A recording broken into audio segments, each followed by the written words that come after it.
And thanks to all those who have reached out to me concerning my voice. I've been hearing, people have sent me medication. That Tijani gave me something to use. I was coughing all night, but I didn't have cough before. But then, gave me something, cleared me. I was able to sleep. Oh, that's and I've gotten those rocks. The rocks, yes. It was really fantastic. I inhaled it. I put too much, but I was coughing. But so I'm working on it. Hopefully, I will rest this weekend. By Monday, by God's grace, it will be better. But yeah, I've gotten lots of calls concerning this voice. And I'm taking the ginger, I'm taking the black, I'm taking everything. All right, that's going to break. When we come back, we go through the front pages of the papers. Stay with us. We'll be right back.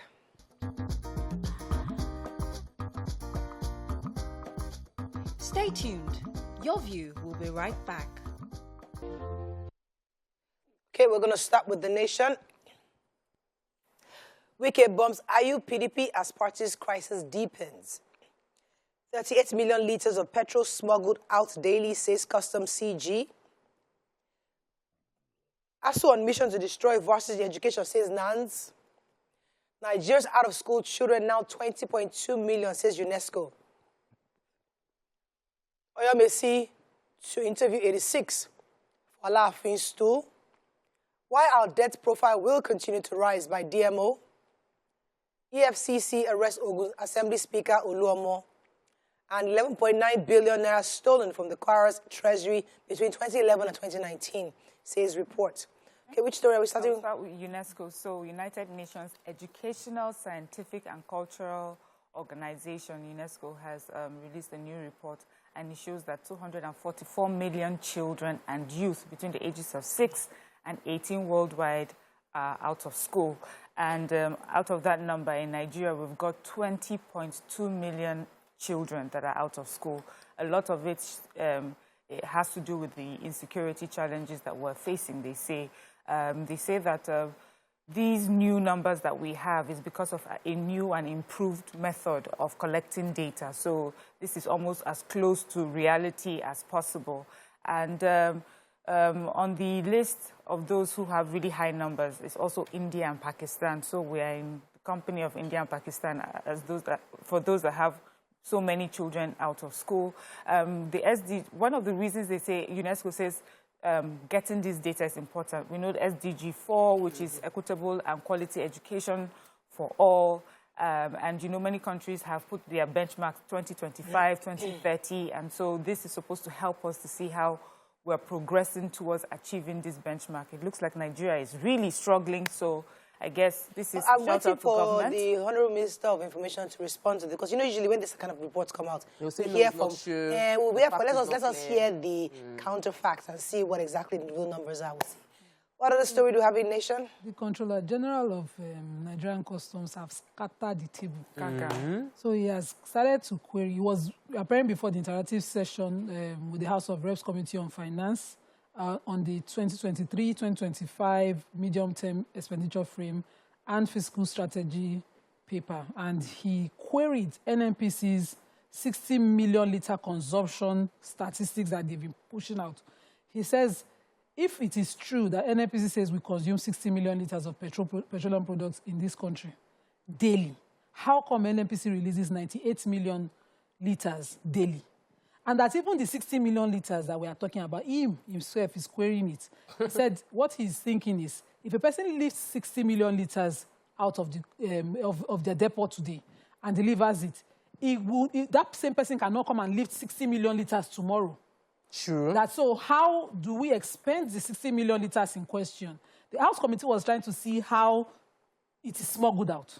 And he said this is totally not about smuggling. This is about, here. And I like that the House Committee chairperson was saying to him that if NIGECOMSAT were to release the images of trucks leaving the country, maybe that will settle some of these doubts. But he's saying that let's query NNPC beyond that, because even beside of this, we are paying subsidy.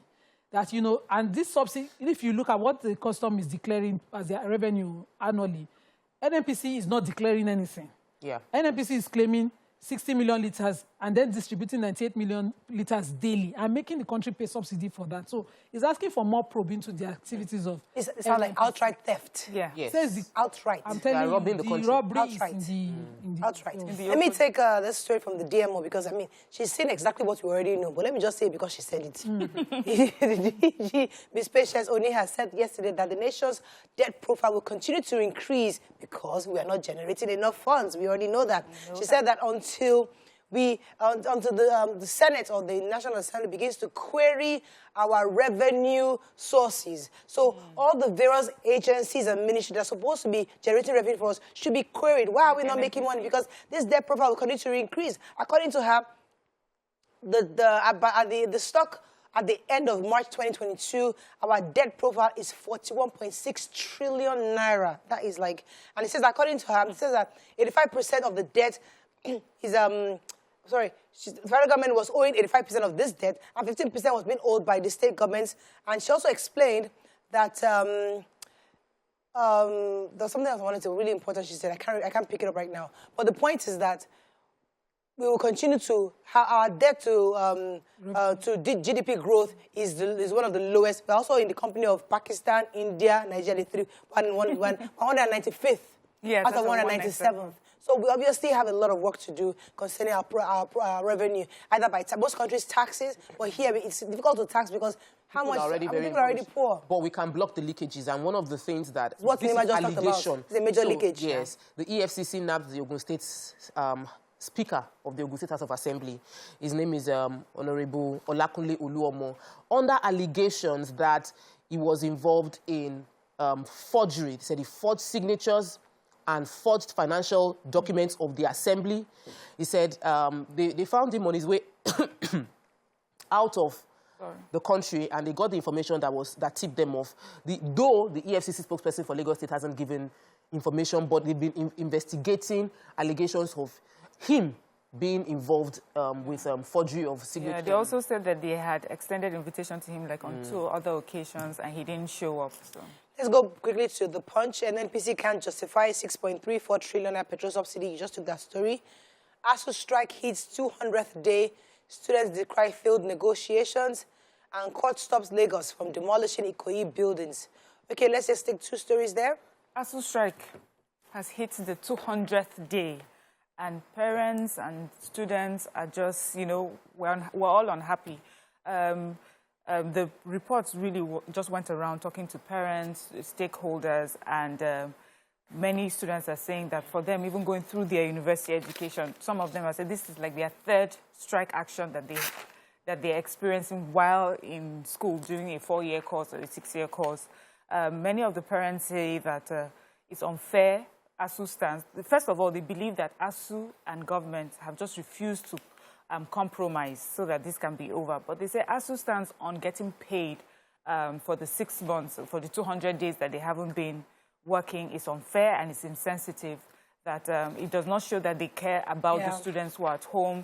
They're seated at home. That is maybe because most of these lecturers have options. It's either their own children are not in these schools, or they are lecturers in private universities, so they are not feeling the pain that most Nigerian parents and students are feeling right now. I guess this is just a call to ASUU and to the federal government. Let this be done already, and let's move on. You know, when I took the story of UNESCO saying that we have 20.2 out-of-school children, I was like, did they add these ASUU, these numbers to it? Because they've been out of school for 200 days. And that's almost a year. Let's take it from that story. The other story. The Ikoyi building, yes. So, you know the remaining 2 standing buildings. The occupants or owners or subscribers of it have taken the matter to court, and the court has said remain status quo in the intermediate till the substantive case. They don't want them pulling it down. No, you know, Lagos has taken it over, and their intention, of course, to pull it down. So people ran to court now to get an order to stop that while, you know, they defend. So the conversation now has to be with the integrity of the building. No, until the court orders, I think. Okay, let's go on a quick break. When we come back, we continue with our reviews. Stay with us. We'll be right back.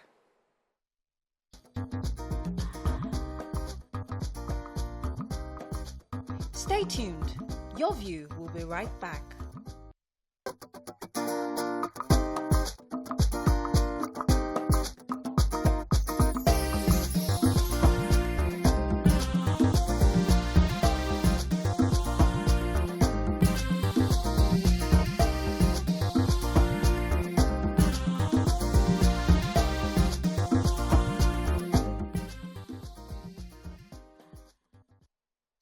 Thanks for staying with us. So we're moving on now to Daily Sun. Atiku in dilemma as Wike continues to attack PDP. Our leaders united to rescue Nigeria, says PDP. Archbishop Chukwuma advises Buhari to directly interface with ASUU, just like Jonathan did. EFCC arrests Ogun House of Assembly Speaker. 2023, Nigerians will no longer vote for APC or PDP, says Kwakonso. Illegal demolition, court remands Secretary of Benin Traditional Council, 16 others in prison. Ortom replies President asks Buhari to fix security challenge. Okay, which story are we starting with? Okay, go on. Okay, so the Archbishop of Province of Enugu Anglican Communion, Emmanuel Chukwuma, is calling on our president to have a physical sit-down with ASUU.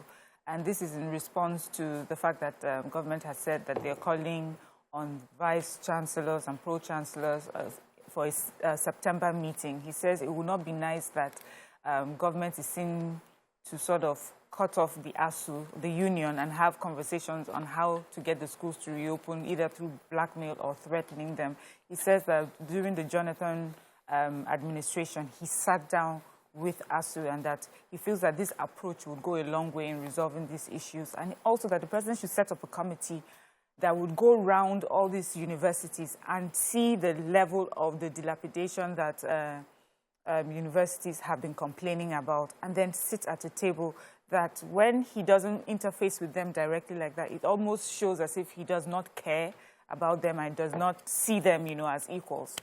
So we'll see how he will take this advice. The conversation to have. Do you think the president should meet directly with ASUU? I think it makes sense. Sorry? I've been directly. It will make a whole lot of sense because that's one of the issues we have with our president. Because the people you are having conversations with are not the ultimate decision makers. So ASUU will talk to you. These people they talk to will now go and talk to somebody else. It shows concern. Yes. I think when your delegates that you have appointed are not doing something, when sometimes you step in. Have not gotten the... You're training our school for 200 days. So by now, she'll come out and talk to us. So the High Court in Benin, in Edo State, has remanded the Secretary of the Benin Traditional Council and 6 other members in prison. He said they should be remanded in the maximum prison for what they have done. So these members of the Benin Traditional Council have gone to a community, Ulegun community in Benin, and demolished the houses in that community in a, what they call, expression of the rights of the Benin people to the land. So these council community members held a protest, wrote petitions to the police, and the police did the needful. They arrested them, and they charged them for illegal demolition, and the court said they should be remanded till then, because the community head who tried to interface with them on behalf of members of that community was maimed, beaten, and arrested by them. So I don't understand the authority. There's a clash now of the traditional authority as well as the legitimate legal recognized authority in that state. The proper thing is that, they get a court order, they exercise that right, and then get an enforcement order if they have to demolish, not that you take powers into your hands. So I'm happy for the community people. So, yes, I have a story. The Governor Ortom of Benue State has been trading words with the president. He had an interview where he accused the president of, that he heard personally from security officials that the president has instructed security officials not to prosecute or kill any Fulani header. And that he's of the opinion that the president is treating the insecurity challenge with kid gloves. The reply to that was from Garba Shehu saying that this is a wrong accusation, they're just trying to score cheap points, and a lot of insults. Now, he's replying, Garba Shehu's reply, to say, whenever I speak the truth concerning the government, that's from the governor, that whenever he says the challenges, the governor's spokesperson simply just attack his person and not deal with the issue. That his expectation is that the president and the presidential team, media team should answer with blow-by-blow account of how they are dealing with the challenge of Fulani headers that are killing people, that they can, the entire government can see how they dealt with the IPOB and how IPOB was proscribed immediately, and how IPOB is being dealt with in the southeast, and that same treatment should be meted out to Fulani headsmen. He also mentioned that that most of the people surrounding the president don't give the president the true reality of what is happening on ground. He's asking the president that if the president wants to know the truth about the security challenges in Nigeria, he should have a referendum and let people tell him what they are facing. And maybe that will give him a true picture that most people around him are getting paid by the government. So they would only say what is good in the government. See, this laissez-faire approach of our president doesn't work for our system, because we need somebody who's directly hands-on.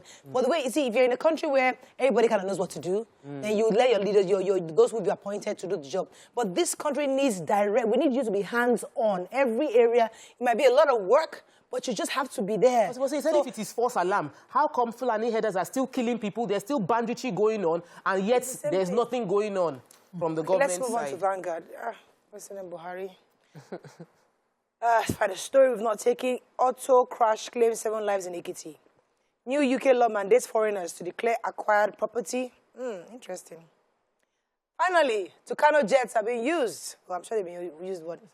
Using Tucano jets, military wipes out 36 terrorists in Sambisa Forest in Kaduna. Whoa. Good news. I'm sure BC will be happy to hear that. Displaced persons struggle for used clothes dumped on Maiduguri Road. Alleged financial crime. Why EFCC arrested Ogun Assembly Speaker Uluomo. TETFund. Senate seeks increase in tertiary institutions tax to 3%. Why Nigeria is in debt, says DMO. Soldier killed, van raised as gunmen attack army checkpoints in Enugu. So let me take the new UK law. This one.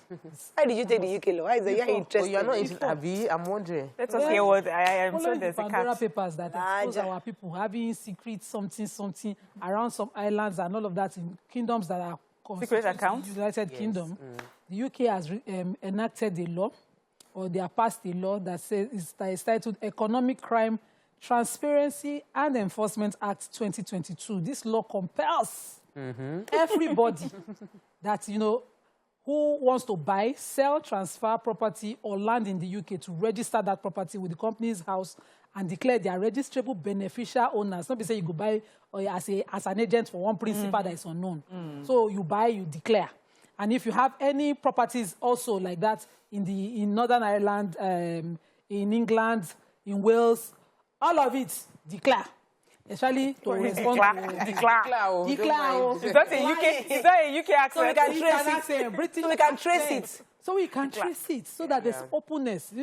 Those fictitious names, and they have made it that there will be strong sanctions. Such persons that are seen not to have declared it as at August 1st that the law started in 2022 will be facing restrictions in buying, selling, transferring, leasing, or charging their lands or property in the UK. The thing should be stiffer than that. So they should be here as well. They should join jail. They should join jail. I want to see that law. Okay.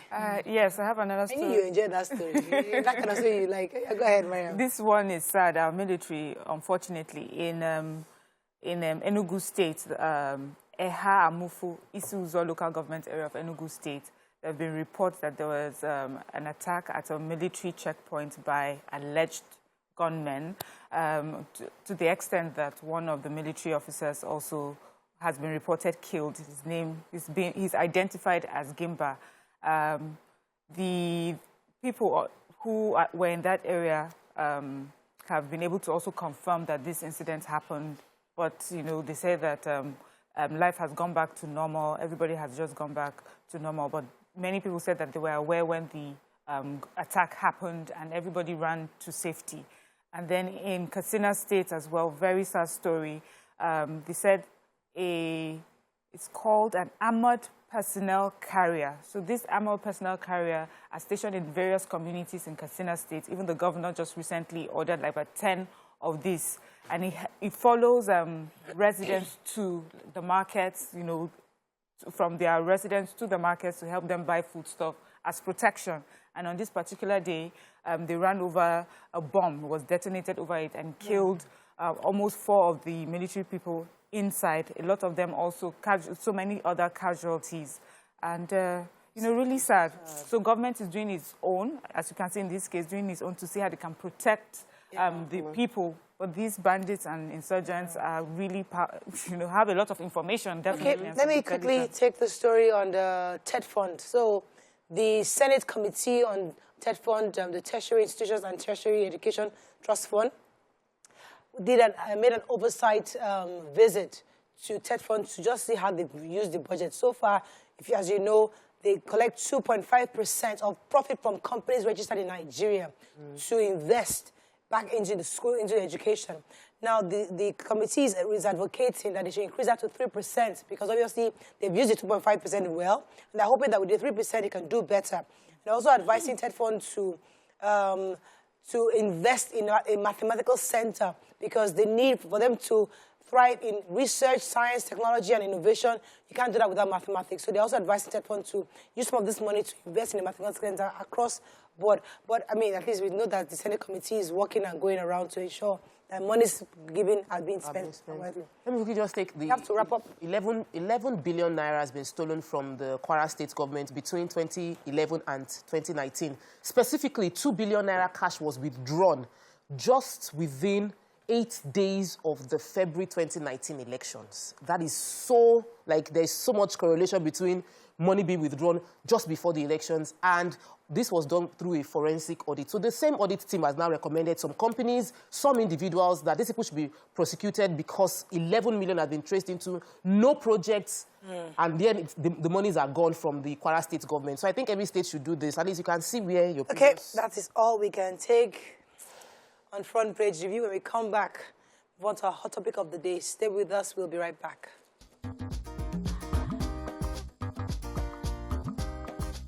Stay tuned. Your View will be right back.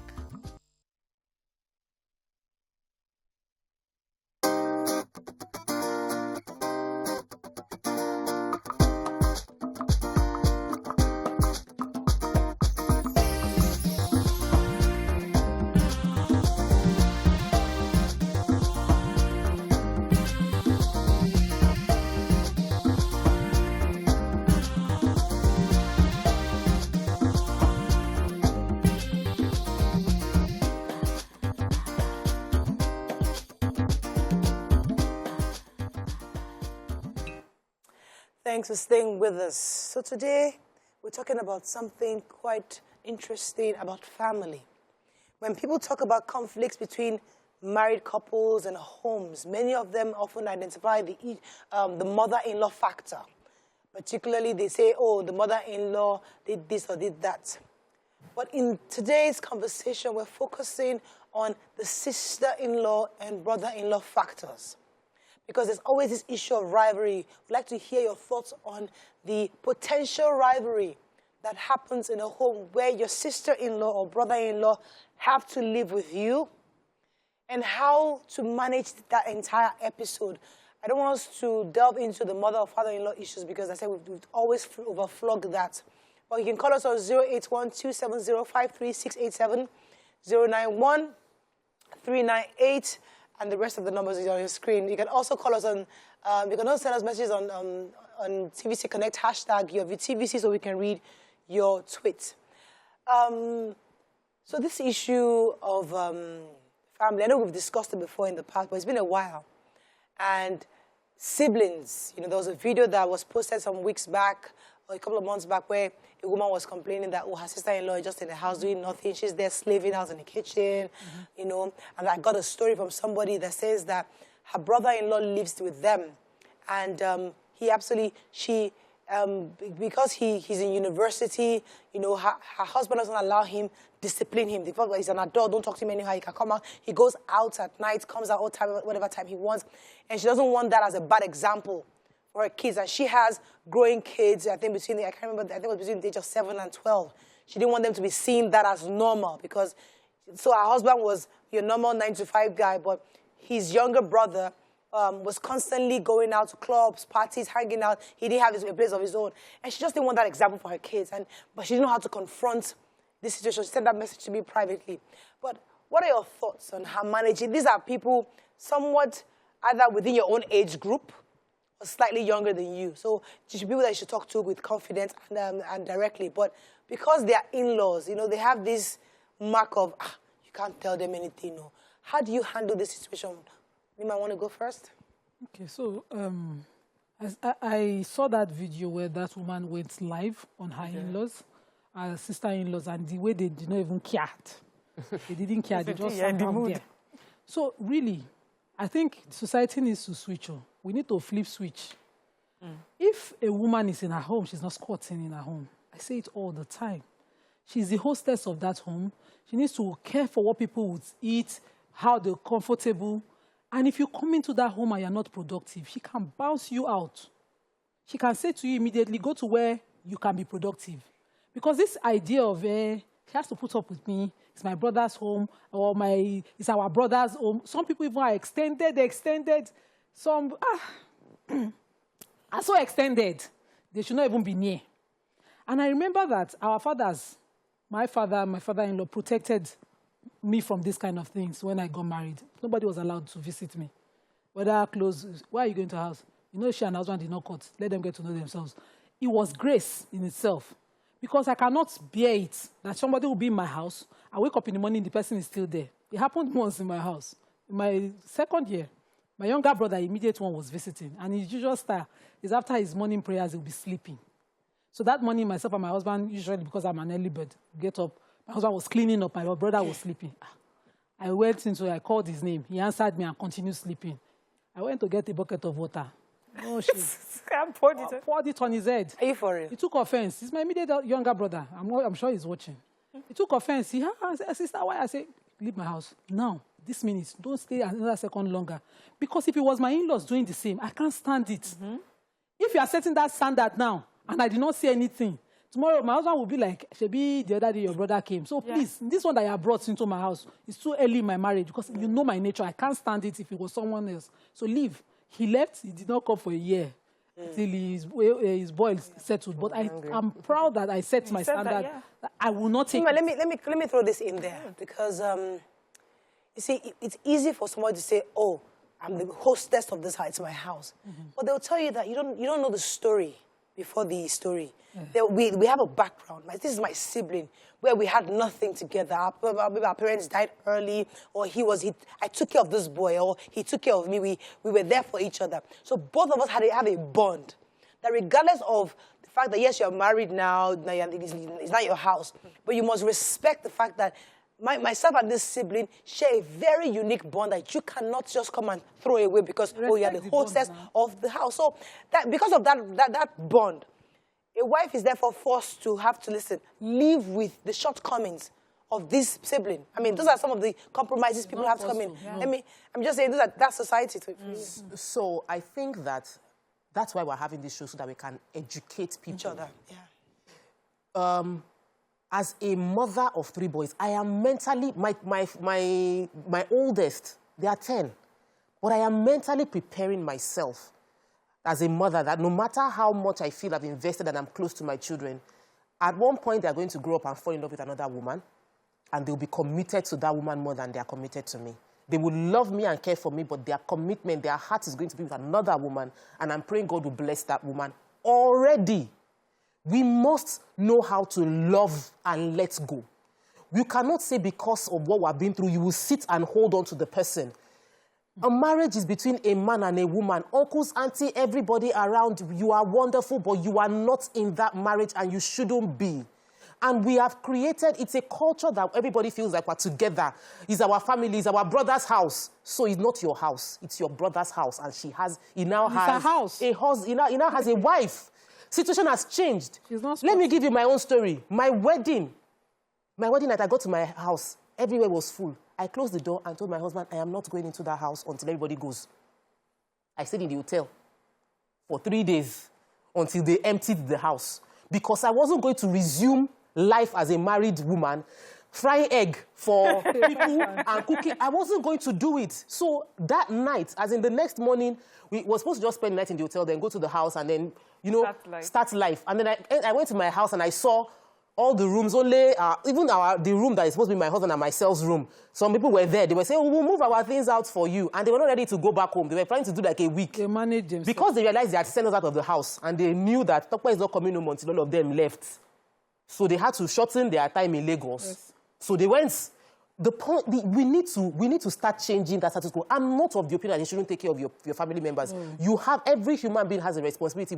Nobody grew up without anybody helping them. Yes. So you ought to be kind to those around you. Okay, but they mustn't begin to think and feel entitled to your space. Okay, so let me bring in my story. I'll come to you, Miriam. Let me bring in my story because my story is totally 360 from yours. Because on my wedding night, after we got married, when we got our house, day one of my house, my brother-in-law moved with us. Now, it wasn't a problem because I met my husband and my brother-in-law together in that kokolo house. That was that one-room kokolo. I met them together, squatting together. And they were there living their lives together. Anytime I go to City Brow, there's always his brother is always there. So, yes, from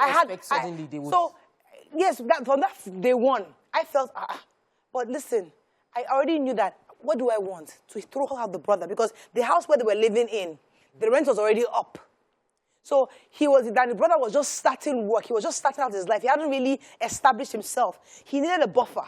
Yeah. And this is his older brother, just got married. So for his older brother, come and stay with me at least until you get on your feet. So I, as a married bride, if I wanted to be, no, please, it's my new house. I'm a new bride. I didn't do that. I'm just saying, because it's important that people have different stories. Yeah. Because from day one, he came in, we moved in with us. So there were people talking in my ears. Like, how can you? I said, listen, I can't throw the guy out. Yes. So he stayed, and indeed, after about a year, I think 2 years maximum, he moved on because he got his own place. So he got the buffer in there. But I didn't insist that it must be my first day of the wedding. It must be only me and my husband. Yeah.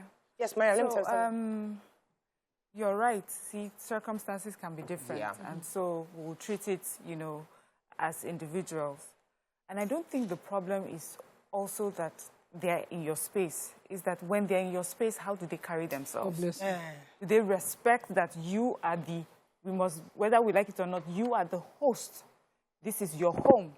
This is this woman's house. They have to understand that. And in her house, there are some rules. This is the way we have to live in this house. Sir, brother, sister-in-law, I lock up at 11 p.m. Please, whatever you need to do, make sure that you're back by 11. And if you can't make it, just let me know ahead of time so I don't leave my gate open thinking you're coming. Things like that. Yeah. In my house, things are a bit tight. So when we have dinner or we have lunch, we have food, we serve the food and everybody eats. Going back to eat more, you can do that, but if you're earning something, can you make contributions towards the house? If you're an adult, you're earning money, you can make little contributions. People just need to understand that there's really etiquette for when you live in someone's house. You just need to understand that it's not your house. The only house that I feel that you can live and is your parents' house. Yes, Mariam, what if, I'll come back to you. Yeah. What if the wife came to meet you in that house? That you and your brother were living together. Yes. And the wife now came in. So it was your territory that she's now coming in. No, it's not your territory. I'm just saying that's the life. It's no longer your territory unless that person is the person paying rent, and your husband is living in his house. So both of you are now visitors in your host house, and then you must now conduct yourself in a way that is respectful to your host. Simple. The owner of the house is, if your husband is the owner of the house, you are co-owner of that house. Everybody else will come. Even our children, sometimes we tell them, it's not your house. It's not. There are some things, this is my house, my rules. If you cannot stay, when you grow up, you sort yourself out. I'm going to quick break. When we come back, we continue this conversation and open our phone line. Stay with us. We'll be right back.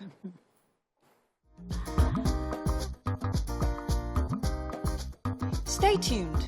Your View will be right back.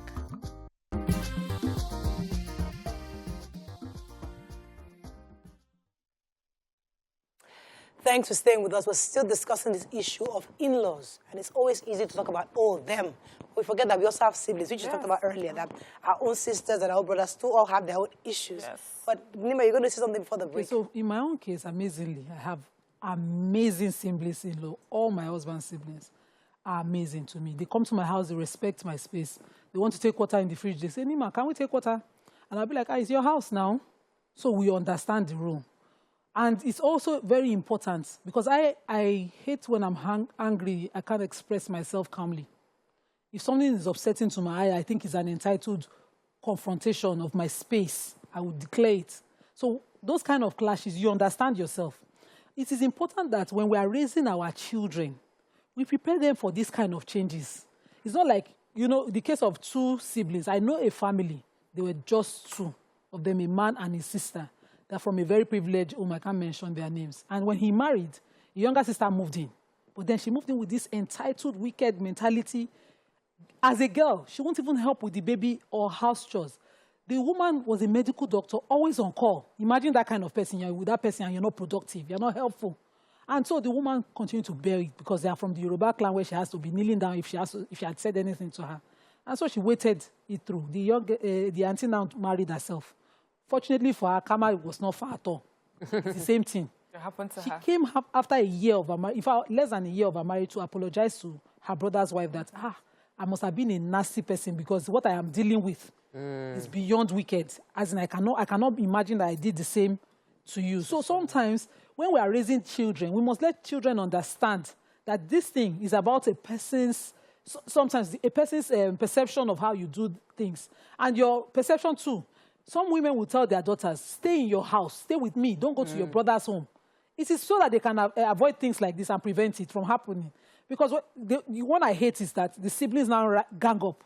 You have one in the house, that one is now reporting to two people outside, or the other person. So there are different scenarios, I think, as Mariam stated earlier. There are different Each must be dealt with differently. Because I have seen such stories where an orphan has been forced to raise his siblings by himself. So he now has a marriage and he's having children, but he still feels that sense of responsibility. And because he knows that these children are already traumatized by the death of the parents, he allows them, he gives them that leeway to do a lot of things. So when the wife comes in with, listen, this is my house, these are my rules, it comes across to them because they have emotional issues, as aggressive. They have emotional issues they're dealing with. So the husband understands that my siblings are also, they're fighting their feet. So but how do we get the wife to also meet them halfway? So with situations like that, I see where that happens. The man is usually, if he's the communicative type. I'm sorry. I've been calling, waiting for a while.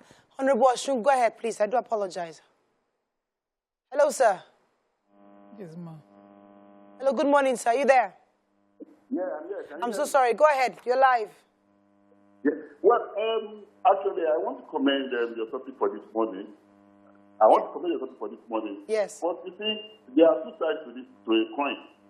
Firstly, is the fact that as the husband, you are the door between your wife and your siblings. Yes. So when your wife has an issue with your siblings, it's for you to defend her against your siblings, but not coming back to your wife to tell her that I've fought my brother or I've fought my sister because of you, because it's going to cause an insult.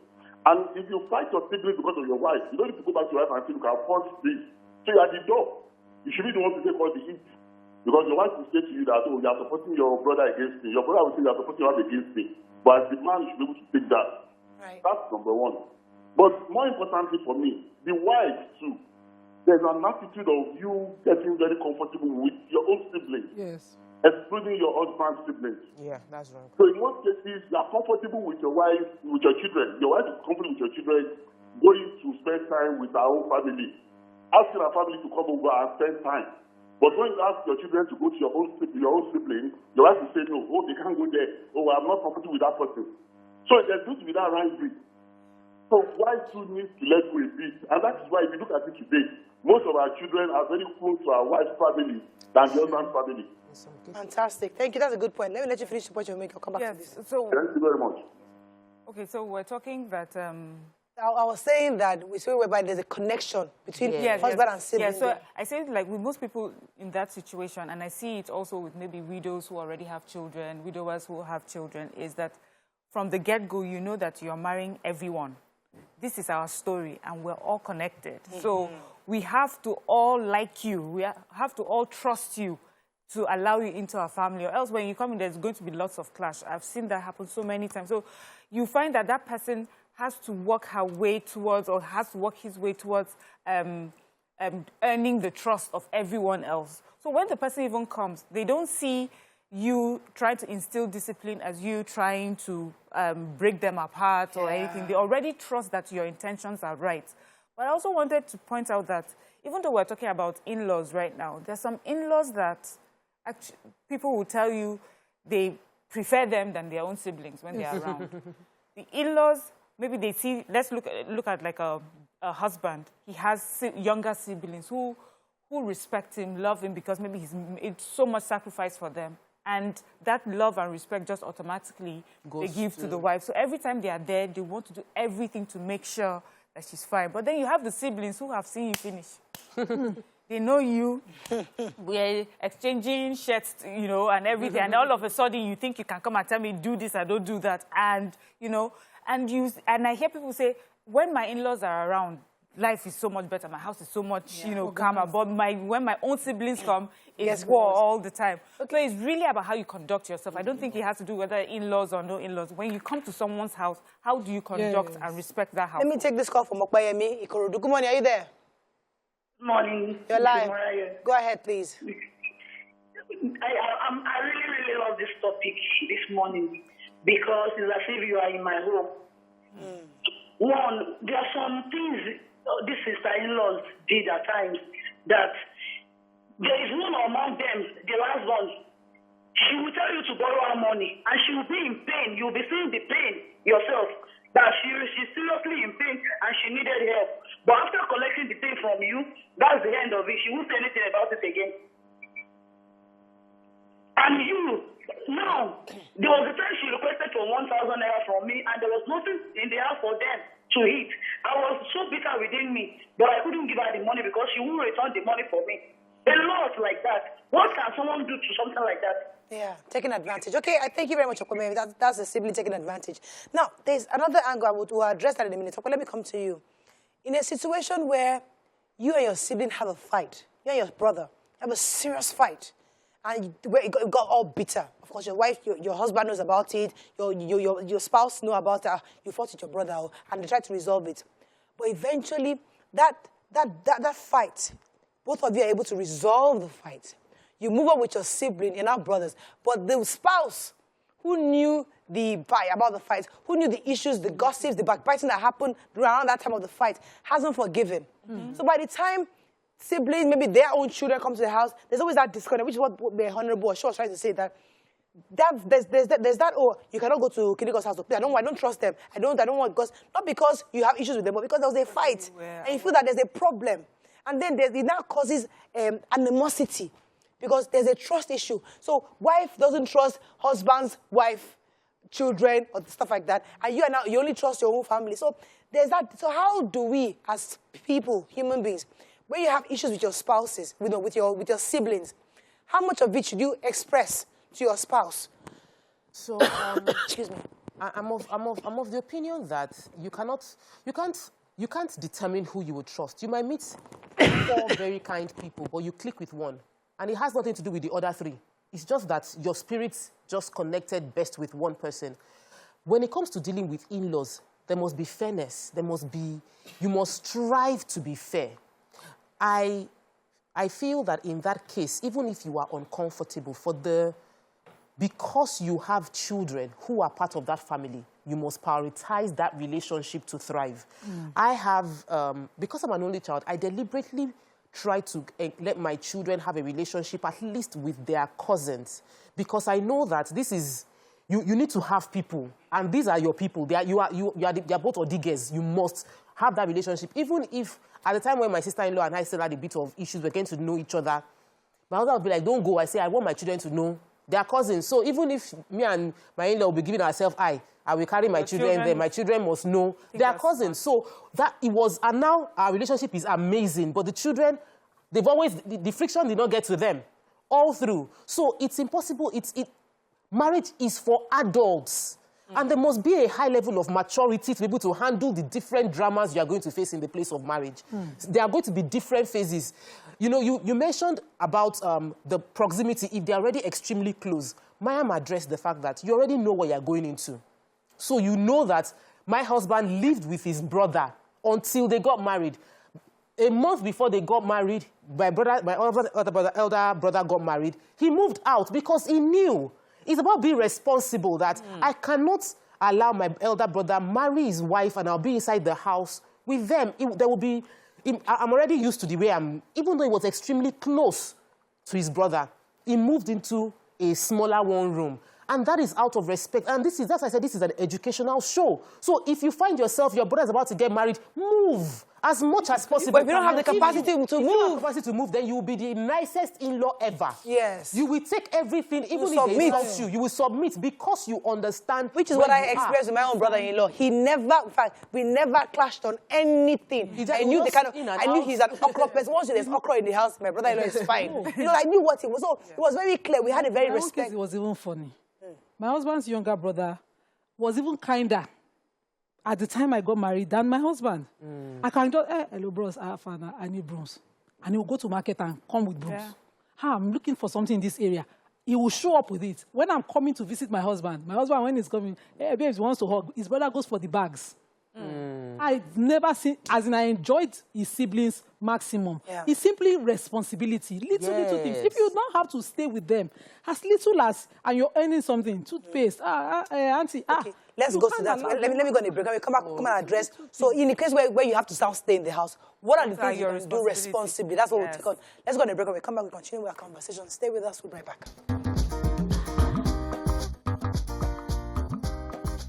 Stay tuned. Your View will be right back.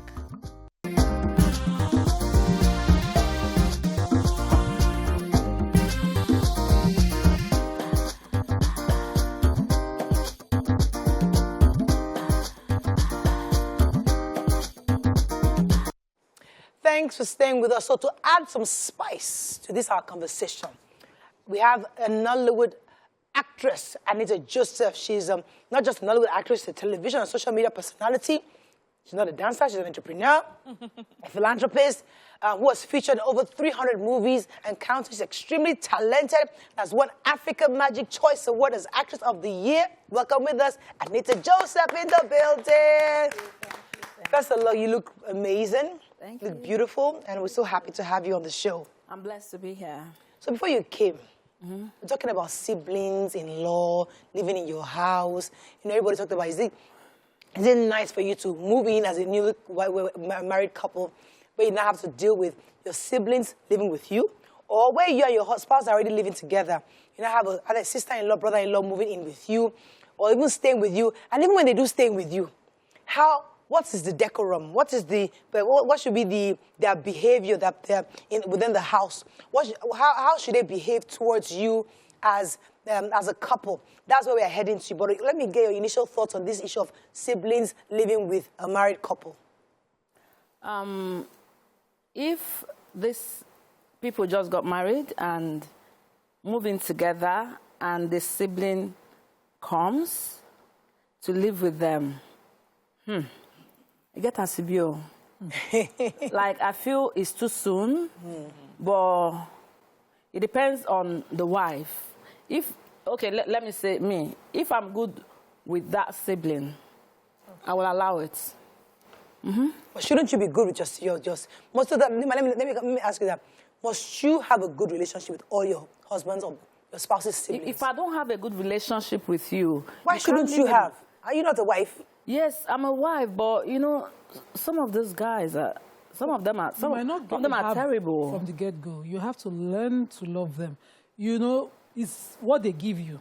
So for marriages, when you marry, you have to stay with them to understand whether to appreciate the kind of personalities that they, or persons that they are, or you don't like. But if you judge them from outside, really, you never give them a chance. Yeah, but my in-laws are quite different because I'm married to, I don't know, my in-laws I'm blessed to have them. Like, I don't have any trouble. I do not have any trouble. But for other people, but do you as a sister-in-law give somebody are you a troublesome sister-in-law? No, I don't even have time. I don't have time. I'm not troublesome. You like trouble? No, I don't like trouble. But if you bring trouble, you handle it. Yes, but I do not like trouble.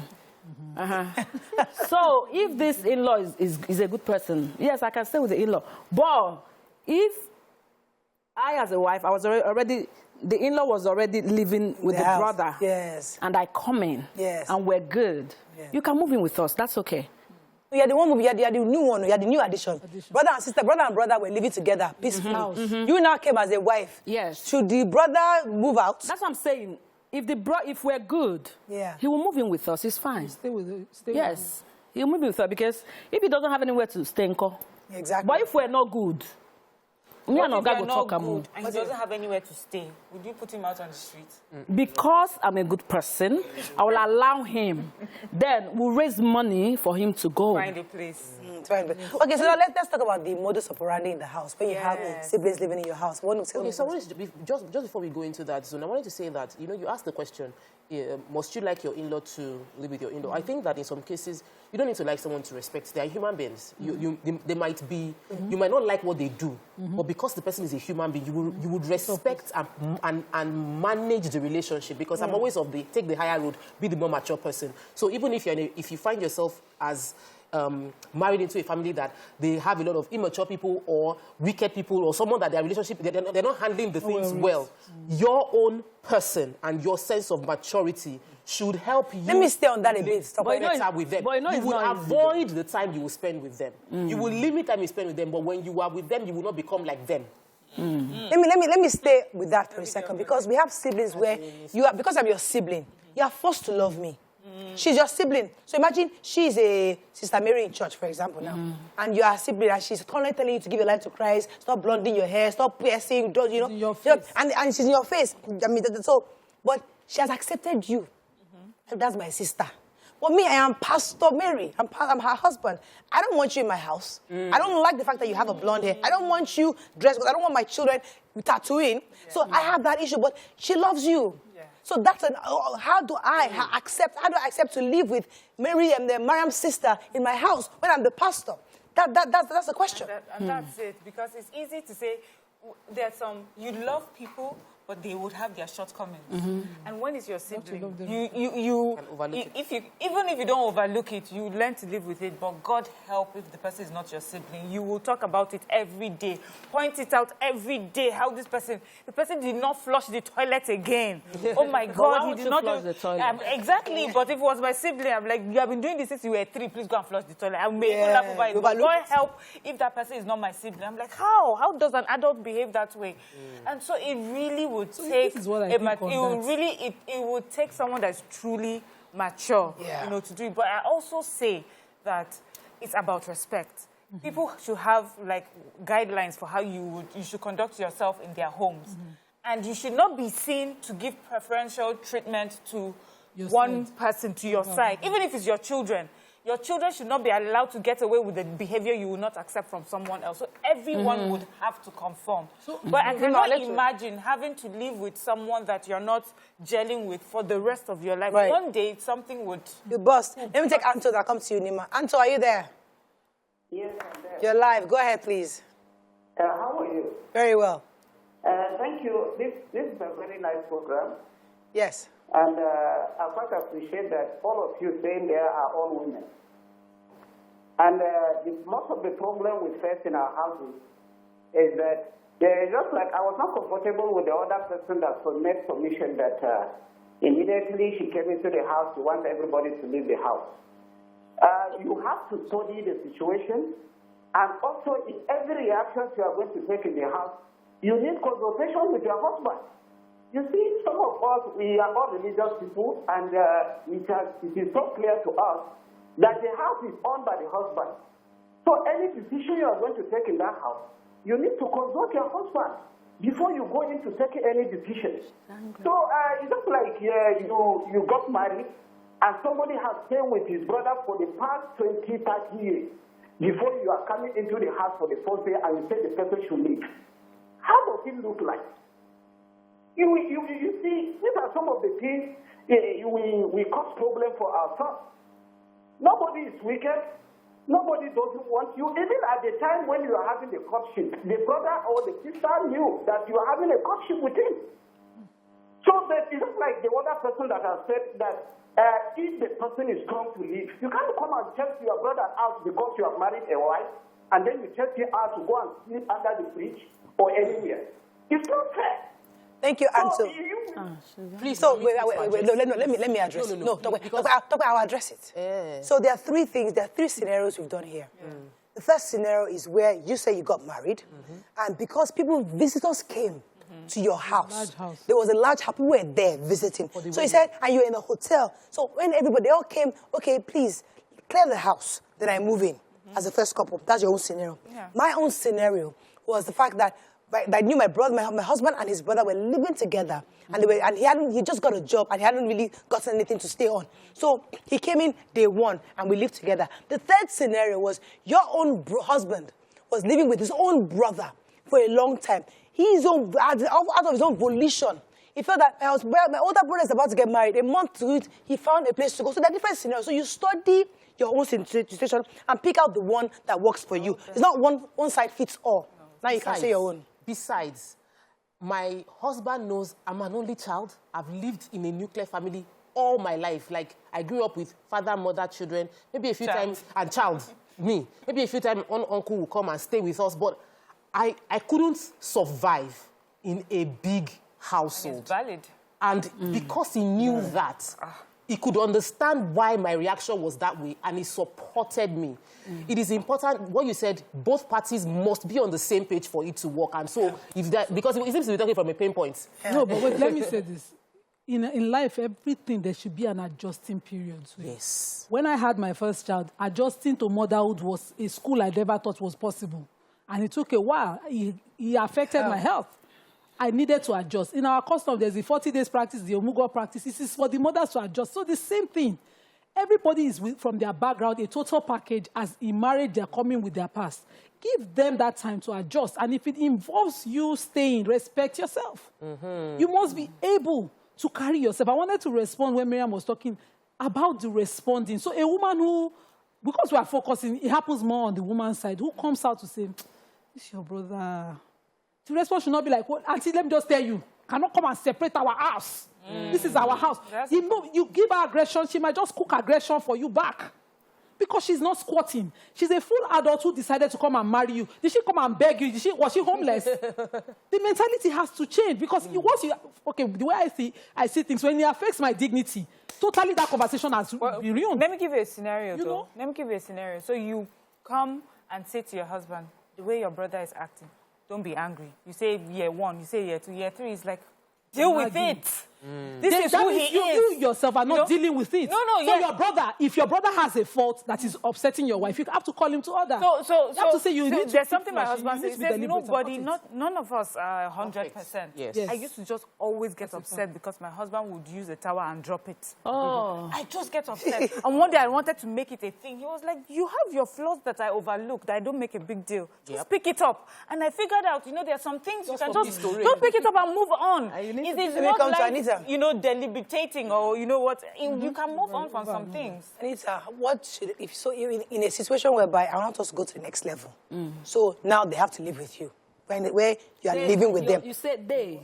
So where I'm talking about, believable. Let us assume. Maybe what? Okay, let's assume. Let's do 2 because Let's even assume. I'm just saying, let us assume the sibling now has to live in your own house. What does a woman want? Or what does a husband want? What are your expectations of your spouse's sibling when you are living here? You've said the mutual respect. I think somebody said respect. So what are the various things we expect of a sibling living in the house? And a sibling, based on the video we had seen, doesn't expect to cook because you are the wife. She's saying, it's your house now. Why are you forcing me to come and cook in your kitchen? No. Just cook, I will eat. But your wife is saying, help me. So my point is that, what exactly do you women want when a sibling stays in your house? Let me start with Anita. I'm a very free person. I love crowd.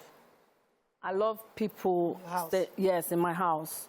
If my husband's siblings have to stay with me, even if they are more than 2, and they are good, mutual respect, you must respect me. I like respect. If you pass me in the morning, you don't say good morning. If I don't hear your voice well, I'll call you back. You don't greet. That's how we grew up. I love my respect. You don't go to my pot anyhow. In my house, when we're growing up, my brothers don't go to the pot. Unless my mother orders you to go to the pot. And that's how, yes, Grew that's the system I grew with. You know, you don't, as a man, you don't go to my pot, especially when I cook. You know, if I tell you to go to the pot, then you can go to the pot. Don't mess the house up. Try and clean up. You know, do some things in the house. If the person is older than me, you know, or older than my husband, of course, I would give you more respect. Yeah. But if I'm older than you... When a sibling feels that, you know, my brother is rich, he has a help, he has drivers, he has like 3 janitors, they are there, they're cleaning, it's my room, they clean up the house, at least they're cleaning your own room, Sha. They're cleaning your, so why must I clean my own room? You know, they feel, listen, this is my brother's money, he has money. Sorry, if the person is older than my husband, that's okay, the house help can clean his room. Yeah, I'm just saying younger, I'm talking about a younger sibling. No.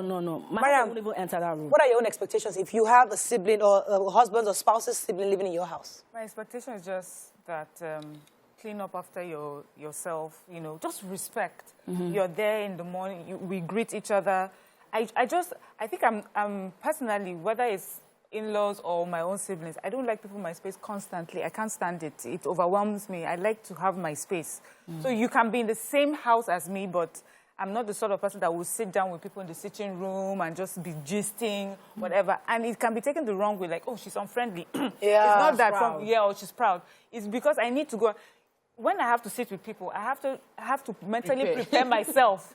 Because the gist, I have to find gist. And find gist and then sustain the gist. I can't do that. Sustain the gist. You know, I prefer to be by myself. I have a book and I read. At most, I watch a movie with you. So if you come to my house and you see that, you need to understand that I'm not being disrespectful. I just like my space. You. And if you just are respectful. See, if I also need help, like maybe I'm going off to the market and I have my child at home, don't expect me to go to the market and still look for ways to babysit the child that is at home.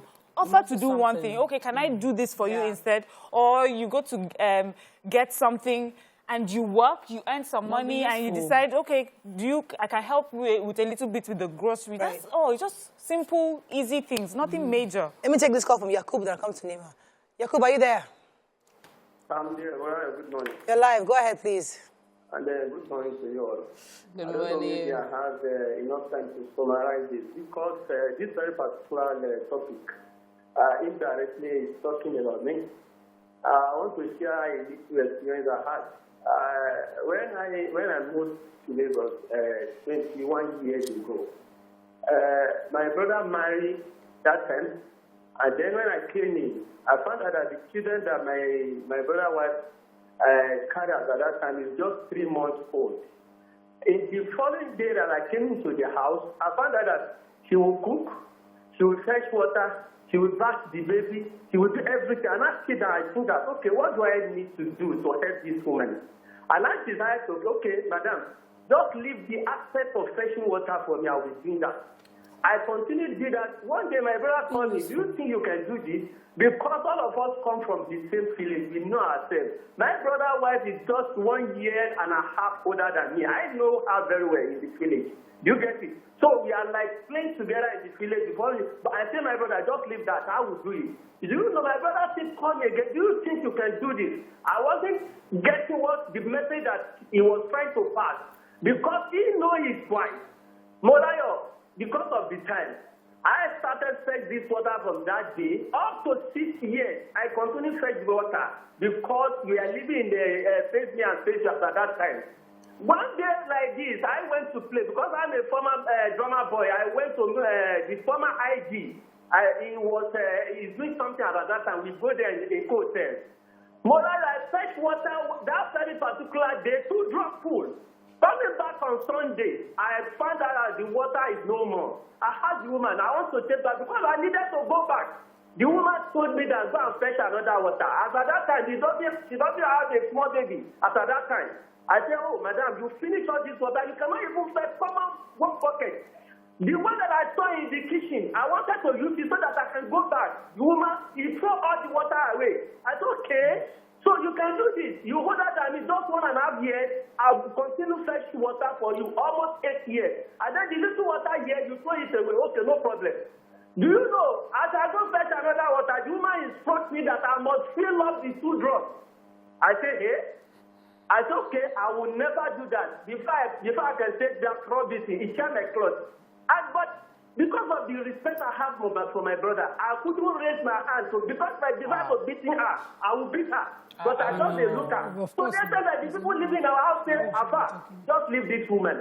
From that day, I was trying to leave the house before, but she doesn't know. I packed my load and raised my house, and I get out of the house. All right, thank you, Yakub. Thank you, Yakub. Yakub has opened another side of this conversation to us, which is the side that we take advantage. So I take you in as a sibling, and maybe you do something, and then I as a wife or as a husband, take advantage of it, or I get so used to what you do that I don't appreciate. I feel entitled, forgetting that this is an in-law. You know, the way we have this cap of, when they're in-law, you have to have this special respect. Your father-in-law. Your father-in-law. Yes. So that's because they're helping me so much. So that's why some in-laws come into your house and they have that front of, don't you dare, I am in charge, this is my siblings, this is our house. So they don't give you that leeway at all. They don't give you that chance to come and disrespect them in 5 years' time. It should be you that sweep the floor. It should be you that wash the plate. Go and wash the plate. They don't want that because they want to retain that dignity of, I am the Obaba Oko. So that's another angle that we've not addressed. But I will just say that it's life. Yeah. When you live with people, after a while, things will happen. And we should put that in our head. So that does not immediately turn that person into a witch or a wizard. It just means that when you live with someone, after a while, you clash. And then you just need to communicate and say, it looks like you're going beyond your boundary. I'm here and I'm helping you, but I am not expected to do it. And the other way around as well. Yes, we have asked you to live in our house, and we're doing this for you, but you're not entitled to it. We're doing it because we can afford it. And once there's communication, see, when you respect people and you communicate respectfully, I feel a lot of things can be solved on that table. Okay, we have to wrap up on this. Let me just lay the final words on this topic, and I'll come to Nima. Okay. Yeah, I really don't. I don't want anybody. I lived at a time when I was a child. I think I was 5, 6. Had 11 of my uncles living with my mom. I was traumatized on my mother's behalf on their entitlement. I hate it when I can't stand that crowd. My house is small, really. If you must stay with me, your parents must have raised you the perfect person. Or else, stay in your house. If you know you have an attitude, don't come, because I will give you anyway. What your final words? Be kind. So even if you feel like the person you're staying with, they are the richest people in the world, buy bread. You know, like make it your duty that every week I contribute something in the smallest way to this household. Because toothpaste. Mr. Nima said toothpaste the other day. Yes, if it is toothpaste, if it is bread, just make it something that you do regularly. Let your absence be felt in a way that while you are there, you're adding value, so that the day you're not around, you'll be like, this our guy has left, and he used to help with this when he was around. Yeah. If you are in a place, add value. Anita, final words on this. I'm sorry. I have, I have this cousin of mine. He comes to my house all the time. We grew up together. He comes to my house all the time. He can eat anything. I don't drink, but there's drink in the bar. He will drink as much as he wants. But he cannot buy bread. He cannot buy sweets. He cannot buy Indomie. I said, you come here every day. You eat. You carry and go. I even give you money. But you dress well. He attends Christ Embassy. You know the way they dress. You dress well. You dress well. You shop for yourself. I'll see you at ShopRite. You're shopping drinks and food, but you cannot bring some to my house. You will not eat again. Even after I say, he's my cousin, but even after I say that, I'll still give him. You know, but do the right some people let me come to Mariam. So tight-fisted, you know. I would just be nice, just be good. Mutual respect, that's all. So for me, I'll just end with 2 examples that have happened to me, good and bad. So I went for my friend's wedding, and I stayed with her after her wedding for so long. This couple, they really liked me. We just have fun, you know, all the time. But from their wedding until weeks later, my mom called me and said, no, they're a newly married couple. No matter how much they love you and want you to be there, respect their space. I needed someone to teach me that. So it's okay sometimes if you don't know someone will teach you. Watching. And then I've got, you know, there's another situation. One of my friends, I had gone to stay with her in Abuja, and she said to me when I was leaving, she says, you're one of the best guests that I've ever had. You don't just come and want to occupy the space. You don't want to change anybody's routine. Yeah. You just do what you need to do. And I understand that because it's not my space, I need to respect what the guiding law is in that space. And I feel that that's two good examples. I think so. I think I can wrap up on that also. Just mutual respect, no matter how much. Our culture, however, reverse in-laws. So because of that, even though your in-laws are there, kind, also respect them, know that they're still family, and in either way, participate in the house. Just take things for granted. Support each other. I think that's really the nutshell of this conversation. Okay, I want to move to Anita Joseph, because you get gist. And we cannot leave this table without starting your own gist. You get correct gist, Anita. Anita was saying that, Anita, let me tell Nigerians, they already know, about a month ago, I saw a post about you. You can't see where they talk, eh? I just hope your pastor is not listening to you. You said, Anita Joseph urges couple to test each other before marriage. And you and your husband are known for PDA. You're always kissing everywhere, touching and everything. Everywhere now. And say, so I have two questions for you. Number one, is your pastor aware that you're telling us to do fornication before we marry? Number one. Number two, when you do PDA, how did you guys arrive at PDA? Because Nigeria, we would like some of us to like our husbands to do PDA, but they don't do PDA. How did you get your husband or your boyfriend at the time to PDA? Which trick did you use to get a man to do PDA? Yeah, an African man to PDA. He's a very, very... so ask the first question first. Answer the first question first. The PDA thing, it comes natural. We don't plan it. If you plan something to spoil, you even forget yourself. So on the road, you just start kissing. No, did you see us kiss on the road? I'm just saying, I'm just asking. We see something. You know, on the road. Social media PDA. There was one about the vibrator. Breakfast show. Let's go. Sorry, that was an advert. It was not a... It was advert. Yeah. Of course, it was advert. Elijah. It was advert. Elijah. Elijah is saying. But I know the blog posted it and removed the name. The ad. Yes, the ad. It was an advert. Come on now. Come on. Okay, but the other first question. Why do you think... No, not the PDA. Why do you think that you should get test before you get married? Why must you taste? You need to taste because you need to be careful. Because a lot of marriages are breaking up because I've heard some women, because people talk to me a lot in my DM. I'm like, I'm a therapist in my DM. I pray with them, I talk with them, advise them, you know. Some women have complained, oh, my husband's PP is small. Okay. And we should be at all, you know. His PP is small, it can't satisfy me. So, because I didn't test it before we got married. So in that kind of situation, what do you do? You're married already. Okay, Anita, the woman asked me, Anita, what do I do? I said, please, can you give me some minutes to digest? Because it was really hard. I've always learned, at least I've been on this show going over 9 years now, it's not about size, it's about how to use it. Yeah, it's not about size. So people must learn that it's not about the size of whatever the machine, once the machine works, then you can learn from... Isn't love supposed to be about the person's face? This one we are always measuring... Which face? Well, you need to be satisfied. You have 2 children. Truly. I don't get it. Was it by the face that you had these 2 kids? Okay, so... some people just like it big. Oh, is it by size that they used to have children? No, this is breakfast show. Hey, it's breakfast. We are still having breakfast. Please. Anyway. You know, some people just like it big. Because my people say that, Anya nebuzeli before, you know, your mouth, your eyes eat first. So some people just like it, you know, big. Yeah, let me see it. Okay. It satisfies I think we take over. Just sit. You know. Okay. So that's why I said you need to try. You need to, you know. You in trouble today. Yes, you need to. Like if I go to the market to buy crayfish, you can pick one and taste if it's really original. But the Bible said you must not. The Bible and the Quran said we should do. But the Quran said. So Quran and Bible says don't. I know that, but it's spoiling marriages. So if I was talking to a young girl now who has never had any, any form of, intimacy, and she's keeping herself until it's marriage. It's a must. Yes, let me just learn. So, and she's keeping herself until that time. I would just, because we have a wide range of people watching us, would you encourage? Because some of these problems would come from testing, and people would say that it comes from testing and testing. But if you have not tasted or tested, when you go into marriage, this is what you have, this is what you've gotten, and this is what you can work with. isn't there a way to work with what you have and maintain your happiness? There has to be. I mean, to a group of people who have never had to... I'm not saying... I didn't say on that video that you must taste. Okay. If you can, taste. Okay, if you're no more a virgin, please taste it. Okay, you know what, let's stop. Okay, all right, you know, let's go to okay, let's move because I'm in trouble for this topic. Let us switch. Let's find. Give me something. So I feel that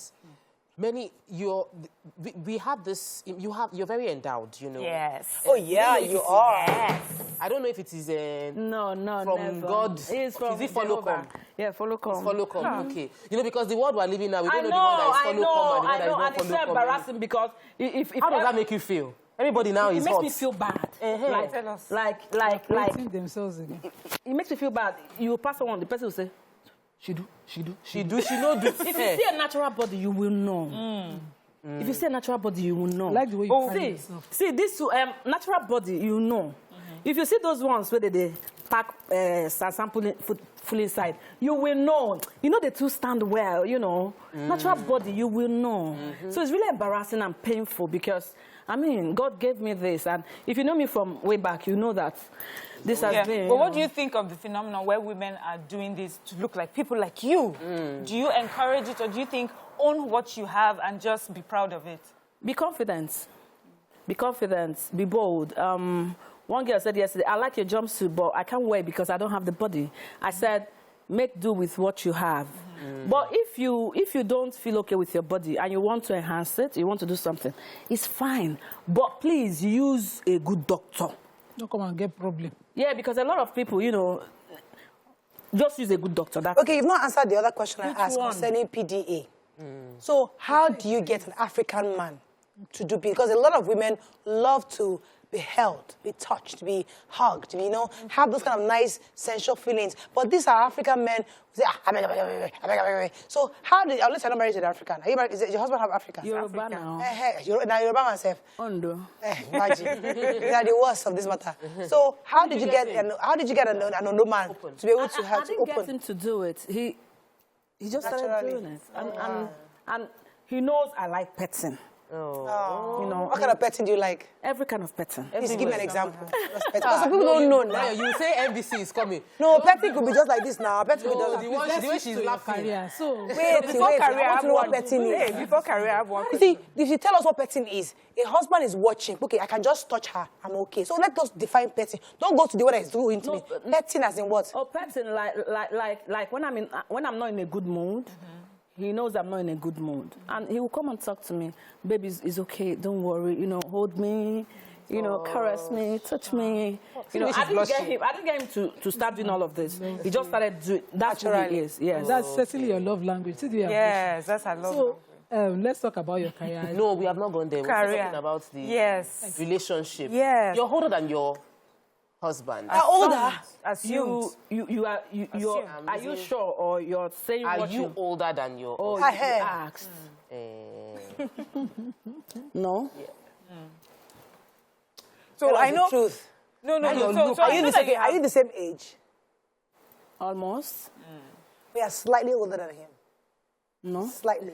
Okay, since, you know, I know you have sort of talked about it, that people just assume because of your size that you're just, you know, they're different. But does it matter really the age of the person? It doesn't matter. What matters is what you feel for each other. But you know, Nigerians, a lot of them are hypocrites. And Jesus Christ, Nigerians, they talk too much. They say things that they're not even supposed to say. Even if I'm older than my husband, is it your business? No. Is it your old? Is it your old? Do you live in our house?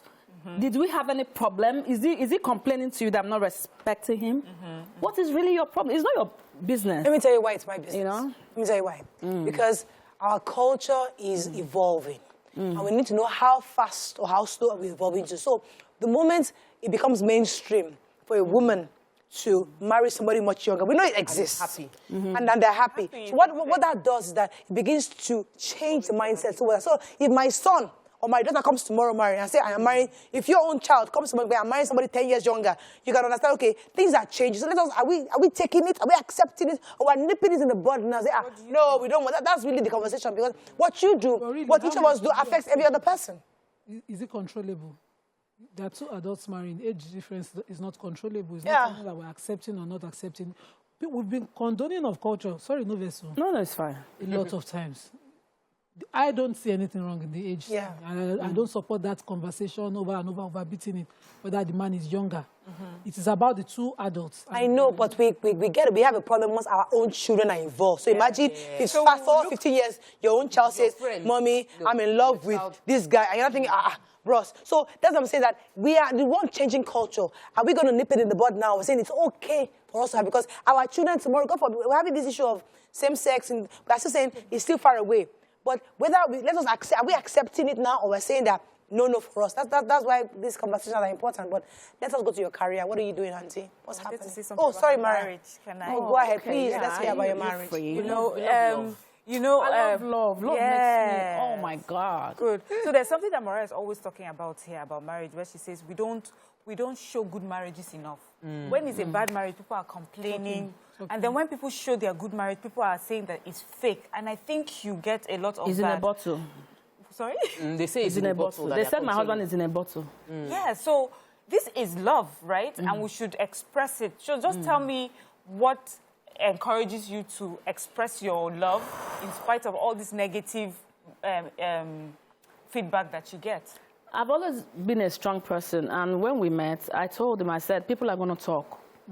Are you ready? He said yes. And when we're about getting married, I said it again. I said, people will talk more now. Are you ready? Can you stand it? Because I'm very controversial. So can you stand the heat? Don't come and tell me tomorrow, babe, somebody is saying this. I don't like it. You know, I will not take it. Are you really ready? He said yes. I love you totally, and I'm ready. So I'm not moved because I'm not moved when they say those things, because my husband is okay with it. He's comfortable with what they're saying. He doesn't care. So if he was caring about all the things they were saying about me, then I'll be worried. But because he doesn't care. Okay, that's good. He said they can talk, they can say anything, even when they carry some things about me in the blogs, he will read them and say, babe, it's okay. So far, my husband is fine. I'm okay. All right, let's go to your career. So your profile online, everybody, I think even Wikipedia has it that you're a dancer. I'm not a dancer. Would you like to address it? I am not a dancer, Bikunu. You guys should stop saying that thing. I am not a dancer. I never danced in my life.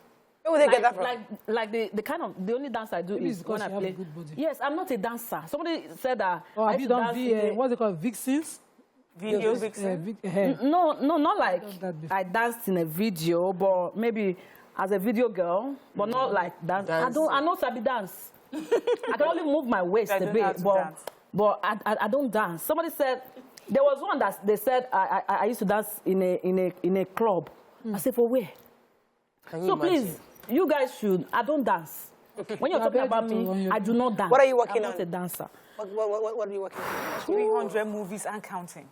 Yes, by His grace. Do you sleep? I don't get. What are you working on? Right now, Just chilling. I just finished a cinema movie. Should I call the name? If you want to, we have I just finished a cinema movie. It's called Rush Hour. Okay. I had one that just came out, Tiger's Tale. Okay. After Ghosts and the Touts. Tiger's Tale just came out. And then last week I just finished Rush Hour.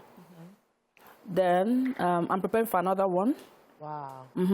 How often do you get gigs? Do you work like different projects every month or every week? Because you're a busy person, obviously. It depends. Sometimes every week, sometimes every month. Okay. Anita, let's talk about this, the profitability of it. Which one pays more, acting or influencing? Influencing. Why? Influencing, you don't want to share your secrets with us? No, I said influencing. You're whispering it. But, I mean, it's obvious influencing.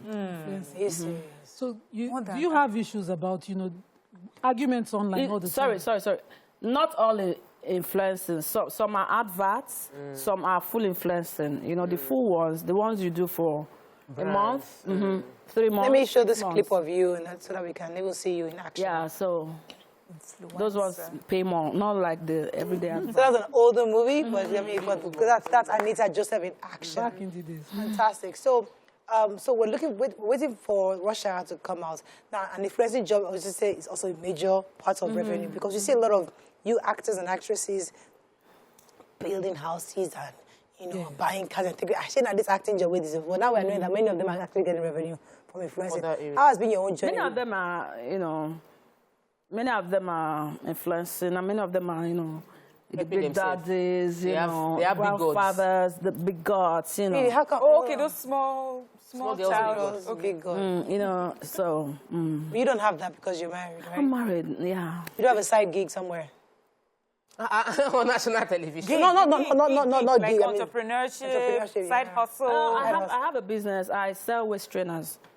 Notice, you're always yes, in as much as I have a very good body, I still wear my waist cincher. So, yes, to remain in shape. Nice, lovely. Anyways, we're so happy that you came in. Let's take a few comments on social media before you wrap up. You don't finish, don't worry. What is the role of our culture and cultural differences in this in-laws issue? And who's going to review what we should keep and what we should discard in our culture, because it gets so confusing. Today is keep our culture, tomorrow is dump our culture.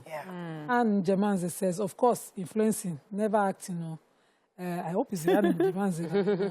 And then I don't agree with Anita, my sister. I think it's the Anne and Jemanze I know.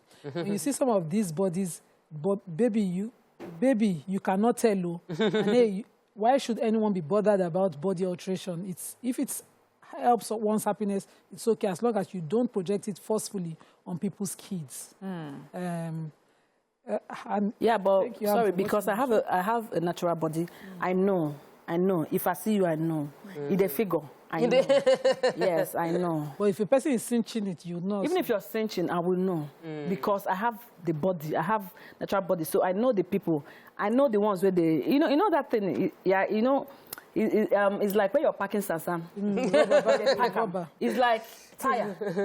Your car tire will less. And sometimes, the problem with surgery is you will get again.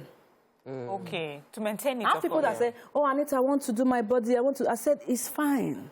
They say, you're saying it's fine because you have a natural body. I said, yes. But if you have to do, please be careful. And you must go again. Or they didn't tell you. They won't tell them because it will lessen. If they go down. Wow. Oh, yes. Maintenance. Where does it go? Where does it flow to? Through the blood? It's something you packed on your body now. It sounds dangerous. That's why a lot of them will start going to gym. Because you must maintain, you must go to gym to firm up. And then when their tummy starts getting big, they have to go and cut it again. Wow. So you do and do and don't. Thanks for the information. Hopefully. I hope they have been informed. But I know some people that have done it and they've done a good job. I mean, they are rocking it to us, but you must have money to rock it. Yes. You have money to maintain it. Thank you, Anita. It was a pleasure having you on the show. Thank you. Are we done? We don't finish. Is there anything you want to say? Is there any market you want to sell now? Tell us now. Okay, I have a lip gloss in collaboration with Zika Cosmetics. Okay. I actually brought it, but I thought you guys used to be 3. I didn't know you. We're actually 7. So. I've been out 6. We are complete. We are 6. Yesterday, your lip gloss must be complete for everybody. It's 6. Yes. So bring 2 more. 3 more. Okay. Maybe what you're wearing. That is no, it's just a white lip gloss. The other one is red. So, but I put it on top. Okay, you can use it to coat your lipstick. That's all we can take on the show. We've learned a few things, and I think I was particularly very interested in the in-law story because many people have this issue and they can relate to it. Somebody said something really important, that where do we stop it? Cultures keep evolving. Do we accept this? Do we not accept this? A lot of young people that are getting married are being told, listen, don't let anybody in your house. We're saying that things are different. Cultures are different. Family structures are different. You never know where your own spouse is coming from. So everybody take the story that relates to you. It's not everybody that have a Topper story. It's not everybody that have a Mariel story. But find the one that works perfect for you. And above all, have a communication with your spouse. Mutual respect. Even if your in-law finally lives in your house, if you are the sibling living in the house, have respect for the hostess of the house. Have respect for the man in the house. Have respect for, and do something. Do a few things. Ordinary toothpaste, buy. Ordinary bread, buy. Those little things go a long way to reassure the people that are in the house that you are part of this house. That's all we can take on the show this week. We'll see you Monday. Have a fabulous weekend. See you then. Bye for now.